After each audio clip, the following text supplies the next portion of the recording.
the studio time with Fingers. I'm gonna pay the couple G's for this track that fool's on fire with all his radio songs. I'm gonna get it, Nate Dogg. We'll set it up. You start coming up with an idea what you want to do with it. Do you know if he taxed you? I don't think he probably would have. I think it was kind of on some. The label paid for it, but I could definitely say this right now, and I know exactly what was paid. I'm not gonna say the number, but Nate Dogg is the king of hooks, and what we paid was like the homie just showing love. You know The homie hookup, like we were talking about earlier. Just out of respect type shit. Yeah. You know what I'm saying? I don't even think it was like that. You know what I mean? Were you psyched? I'm sure you were psyched as fuck when that shit happened. Man, right? I was pumped. I went, and I remember that same night on Everything I Love, I was like super pumped up. I fucking went to take a shower, and I came up with that hook in the shower.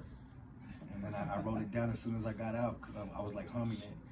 And then I was like, man, I didn't know if it was gonna go. I went to the studio, gave it to Fingers, and Fingers like immediately started putting on his metronome, started making a little kick and clap. He's like, keep singing that again. And then he came with that first instrument, the lead. That's the whole beat came from that. And then I was really nervous to sing it in front of Nate. I was like, this is a king of hooks. He's gonna look at me like, what the fuck did you write, fool? You know? And I never forget, I was like literally almost shaking, singing to him. And he looked down at me, he was like, you wrote that? Like, he didn't believe it. And I was like, yeah. He goes, that shit hard as fuck. Let me see that so I could rewrite it my way. When he said that, I thought he was gonna like completely change it, which I was cool with. Like, I'm not a singer and shit. Yeah.